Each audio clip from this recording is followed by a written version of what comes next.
Baik, assalamualaikum warahmatullahi wabarakatuh.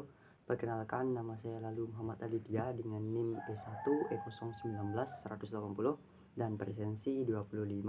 Pada kesempatan kali ini akan menjelaskan beberapa hal sebagai penugasan untuk ujian tengah semester pada mata kuliah Pembelajaran Bahasa dan Sastra Indonesia. Baik, saya akan mulai dengan pembahasan yang pertama terkait tipe-tipe belajar yang ada dalam proses belajar mengajar pada pembelajaran bahasa Indonesia. Ada 3 tipe belajar pada pembelajaran bahasa Indonesia. Yang pertama itu adalah belajar bahasa, kemudian belajar tentang bahasa, dan yang terakhir adalah belajar melalui bahasa. Apa permaknaan atau perbedaan dari 3 tipe tersebut? Yang pertama adalah belajar bahasa. Belajar bahasa sendiri dapat kita sederhanakan sebagai proses untuk belajar bagaimana cara berbahasa, bagaimana cara untuk menyampaikan informasi, bagaimana cara berkomunikasi, bagaimana cara menyampaikan suatu hal agar hal tersebut dapat dipahami dengan baik oleh orang yang mendengarkan. Kemudian belajar tentang bahasa itu lebih mendalam dari belajar bahasa, di mana belajar tentang bahasa berarti kita mempelajari lebih jauh tentang bahasa itu sendiri. Apa saja struktur pembangun dalam bahasa, komponen-komponen yang ada dalam bahasa, kemudian mekanisme penggunaan bahasa yang baik agar tujuan berbahasa dapat tercapai dan sebagainya. Kemudian yang terakhir adalah belajar melalui bahasa. Belajar melalui bahasa dapat diartikan sebagai bahasa digunakan sebagai alat atau sebagai media untuk mempelajari atau untuk mengetahui hal-hal baru. Artinya dengan bahasa kita mampu mengetahui hal-hal baru, mampu mencerna ilmu pengetahuan baru, mampu memahami konsep-konsep baru dengan adanya bahasa. Baik, selanjutnya kita akan membahas terkait prinsip-prinsip pembelajaran yang ada dalam proses belajar mengajar bahasa dan sastra Indonesia, terutama pada kurikulum 2013. Prinsip-prinsip yang ada pada kurikulum 2013 pada pembelajaran bahasa Indonesia, yang pertama itu adalah prinsip dari peserta didik diberitahu menjadi peserta didik mencari tahu. Apa artinya? Pada kurikulum 2013, proses pencarian informasi atau proses belajar itu sepenuhnya tidak lagi diserahkan kepada guru. Artinya guru tidak lagi menjadi center atau menjadi pusat dalam pembelajaran, namun peran aktif siswa sangat diperlukan. Artinya untuk mencari tahu sebuah informasi tidak lagi hanya mengandalkan guru untuk memberitahu. Artinya siswa tidak lagi menunggu untuk guru memberitahukan hal tersebut, namun siswalah yang harus aktif mencari tahu hal-hal tersebut pada sumber-sumber yang ada, pada literasi-literasi yang ada, pada media-media yang ada. Kemudian prinsip selanjutnya pada ke-13 adalah dari guru satu-satunya sumber belajar menjadi sumber belajar yang beraneka ragam. Apa artinya? Seperti yang saya jelaskan di awal, guru tidak lagi menjadi center dari proses pembelajaran. Artinya sumber belajar tidak lagi hanyalah guru. Artinya sumber informasi dari guru tidaklah menjadi satu-satunya sumber untuk siswa belajar. Siswa harus menemukan berbagai hal, menemukan berbagai media untuk menemukan informasi-informasi yang ada, informasi-informasi yang relevan yang ia butuhkan dengan pembelajaran yang dilaksanakan, informasi-informasi yang disampaikan dengan baik seperti pola belajar siswa, seperti bagaimana kecenderungan kognitif siswa itu sendiri. Kemudian ada prinsip selanjutnya dari belajar yang menekankan jawaban tunggal menjadi pertanyaan yang kebenarannya multidimensi. Apa artinya? Pada kurikulum 2013 tidak lagi sebuah persoalan atau sebuah masalah itu hanya difokuskan pada satu jalur penyelesaian. Tidak lagi ada pematokan bagaimana persoalan dapat diselesaikan, tidak lagi ada pembenaran pada suatu metode untuk menyelesaikan suatu permasalahan. Artinya siswa dituntut untuk berpikir lebih kreatif, siswa dituntut untuk berpikir lebih rasional, lebih luas, lebih terbuka untuk mencari alternatif lain atau untuk mencari cara-cara lain untuk menyelesaikan suatu permasalahan atau suatu masalah yang diberikan atau kasus yang diminta siswa untuk diselesaikan. Artinya selagi masalah itu dapat terselesaikan dan cara penyelesaiannya baik, siswa dibebaskan untuk berpikir bagaimanapun metodenya, bagaimanapun caranya. Hal tersebut akan secara langsung akan meningkatkan critical thinking maupun kemampuan kognitif dari siswa itu sendiri. Kemudian ada prinsip yang terakhir, yakni pemanfaatan teknologi dan komunikasi untuk meningkatkan efektivitas dan efisiensi dari proses belajar. Seperti yang saya sampaikan di awal, di mana pada kurikulum 2013 tidak lagi siswa hanya diam dan tidak lagi siswa hanya menerima maupun tidak menerima, tapi siswa harus aktif mencari. Dan untuk mencari sumber belajar, untuk mencari tambahan informasi dan sebagainya itu pemanfaatan teknologi informasi sangatlah dibutuhkan.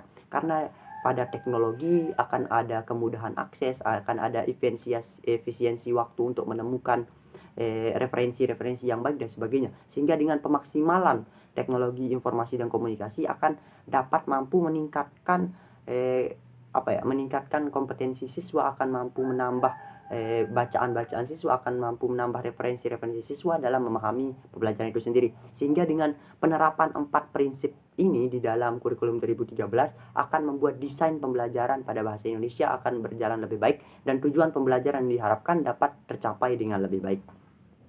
Kemudian di dalam pembelajaran bahasa dan sastra Indonesia juga ada beberapa pendekatan, yang salah satu jenis pendekatannya itu adalah pendekatan kontekstual. Pendekatan kontekstual ini memiliki beberapa bagian di dalamnya. Yang pertama itu ada questioning atau bertanya. Apa itu komponen questioning atau bertanya? Komponen questioning atau bertanya itu adalah sebuah tahapan belajar di mana siswa itu diberikan kebebasan untuk berpikir atau menyampaikan hal-hal yang tidak ia ketahui untuk ia klarifikasi atau untuk ia perdalam atau untuk ia meminta jawaban dari kebingungannya tersebut.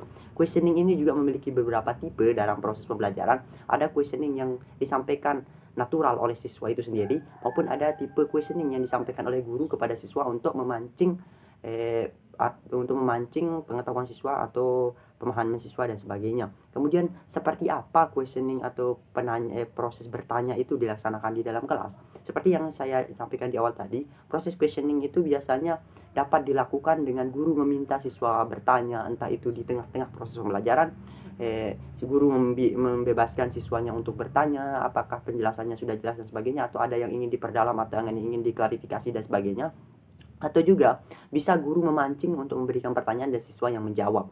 Dan kenapa proses bertanya ini sangat penting di dalam proses pembelajaran, dan kenapa proses menanya ini harus dilakukan dalam proses pembelajaran? Karena proses bertanya akan yang pertama dari sisi perbaikan dari proses pembelajaran akan sangat penting, dikarenakan dengan adanya proses menanya ini guru dapat mengevaluasi bagaimana pembelajaran yang ia kemas atau bagaimana proses pembelajaran yang ia jalankan, apa kekurangannya, di mana kesalahannya, kemudian di mana letak kebingungan siswa pada pembelajaran yang ia sampaikan, apa yang membuat siswa terhambat, dan konsep-konsep apa atau pemahaman-pemahaman apa yang tidak bisa dicerna dengan mudah oleh siswa. Dan dengan adanya penanya ini juga akan bermanfaat kepada siswa itu sendiri, di mana kemampuan berpikir kritis siswa akan diasah, kemudian kemampuan menalar siswa juga akan dikembangkan dan sebagainya. Sehingga penting sekali untuk komponen bertanya ini dilaksanakan pada setiap proses pembelajaran. Kemudian ada komponen modeling atau pemodelan. Komponen modeling atau pemodelan ini secara sederhananya bisa diartikan proses mempraktikkan atau mendemonstrasikan suatu hal dengan tujuan untuk semakin meningkatkan pemahaman terkait konsep yang sedang dibelajarkan. Pada contoh konkretnya saja, misalnya siswa belajar terkait penjaskes, kemudian terkait belajar tentang bagaimana pola gerak yang baik, bagaimana cara jalan yang baik dan benar, kemudian bagaimana cara melakukan senam yang baik.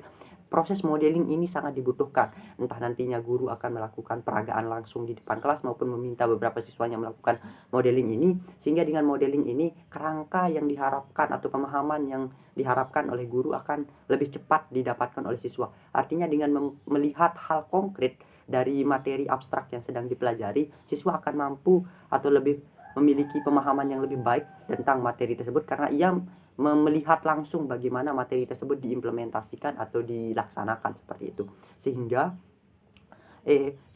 karena keuntungan atau kelebihan yang dapat diambil dari pemodelan ini, di mana siswa akan mampu melihat bagaimana implementasi konkret dari materi yang ia pelajari dan ia akan mampu lebih memahaminya dengan baik. Itulah yang membuat proses modeling ini sangatlah penting dan harus dilakukan dalam proses pembelajaran agar proses pembelajaran berjalan lebih efektif dan lebih baik, dan pengetahuan yang dialami oleh siswa itu didapatkan oleh siswa adalah pengalaman yang benar-benar bermakna, pengalaman yang benar-benar konkret dan dapat terkonstruksi baik pada pada kognitif siswa. Artinya siswa tidak hanya memahami secara teori saja, secara konseptual saja, namun ia juga paham seperti apa implementasinya, seperti apa bentuk konkretnya ketika pengetahuan itu diwujudkan dalam bentuk tindak laku atau perilaku dalam keseharian.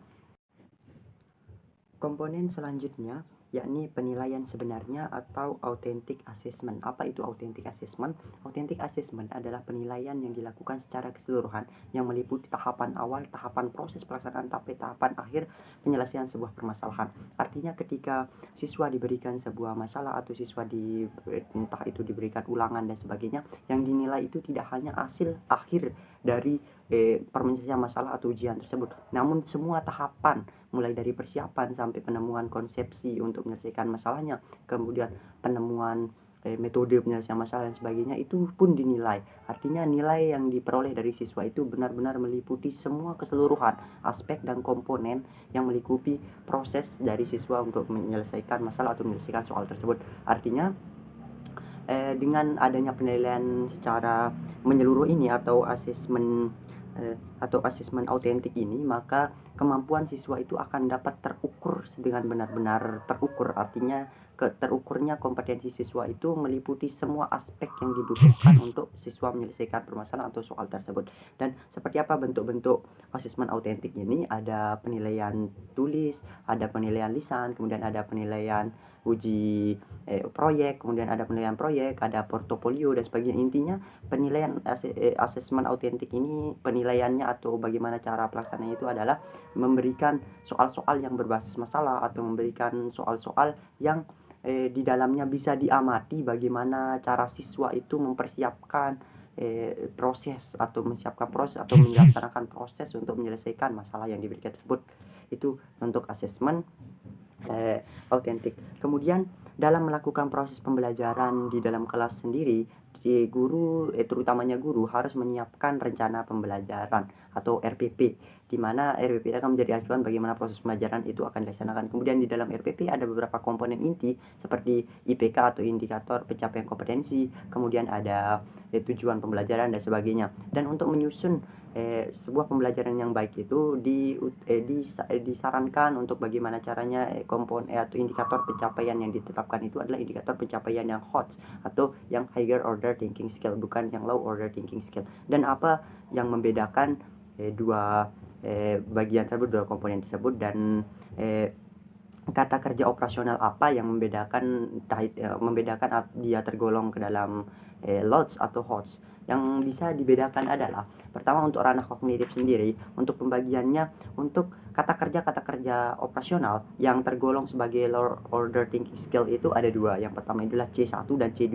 di mana C1 itu proses mengingat, kemudian C2 itu adalah proses memaknai. Sedangkan untuk 4 C sisanya atau C3, C4 sampai dengan C5, C6-nya itu merupakan high order thinking skill, karena pada C3 memerlukan proses menerapkan atau implementasi, kemudian C4 itu menganalisis, kemudian C6 itu tentang mengevaluasi, dan C5 itu mengevaluasi, dan C6 itu adalah menciptakan.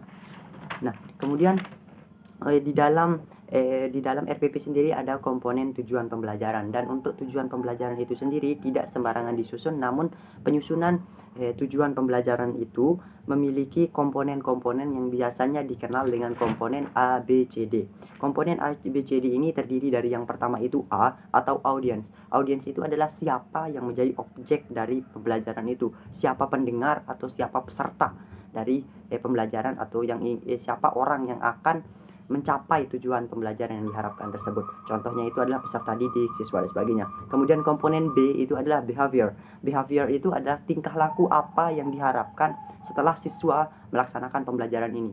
Apa yang ingin dihasilkan setelah melakukan pelajaran ini. Biasanya bisa contohkan misalnya dengan siswa mampu menulis puisi, siswa mampu berpidato dan sebagainya. Kemudian untuk komponen C-nya itu adalah condition. Condition itu adalah aktivitas yang harus dilakukan oleh siswa untuk mencapai behavior atau mencapai tujuan pembelajaran tersebut. Misalnya dengan melakukan diskusi, siswa mampu membaca puisi. Dengan melakukan diskusi, siswa mampu menemukan komponen-komponen di dalam cerita fiksi misalnya. Kemudian yang terakhir itu adalah D, degree. Degree itu adalah pencapaian atau target yang harus dicapai siswa setelah melaksanakan pembelajaran, yang biasanya itu ditunjukkan dengan perilaku-perilaku. Biasanya di dalam tujuan pembelajaran itu digunakan kata dengan baik, dengan runtut dan sebagainya. Kemudian ada beberapa contoh tujuan pembelajaran yang belum sempurna seperti yang diberikan pada soal. Yang pertama itu adalah contoh tujuan pembelajarannya berbunyi seperti ini. Melalui pemutaran video pembelajaran, siswa dapat menyebutkan langkah menulis permulaan. Pada tujuan pembelajaran ini, dia memiliki satu komponen yang tidak lengkap, yakni degree. Artinya tidak ada sikap yang menunjukkan ketuntasan atau ketercapaian dari proses pembelajaran tersebut. Kalau misalnya degree-nya dimasukkan, maka tujuan pembelajarannya akan berbunyi seperti ini. Melalui pemutaran video pembelajaran, siswa dapat menyebutkan langkah menulis permulaan dengan baik atau dengan benar atau dengan tepat dan sebagainya. Kemudian yang kedua, contoh tujuan pembelajaran yang kedua itu berbunyi, siswa dapat mempraktikkan langkah menulis permulaan. Tujuan pembelajaran ini juga tidak lengkap dikarenakan ada dua komponen yang tidak ada di dalamnya. Yang pertama itu ada komponen behavior, tidak ada komponen behavior, tidak ada bagaimana cara untuk mencapai kemampuan siswa bisa mempraktikkan langkah menulis permulaan, sama tidak ada degree atau sikap yang ditunjukkan dari hasil tercapainya tujuan tersebut. Seharusnya yang lengkap itu bisa seperti ini.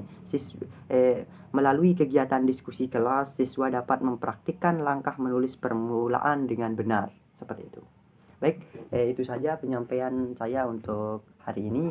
Atas perhatiannya saya ucapkan terima kasih.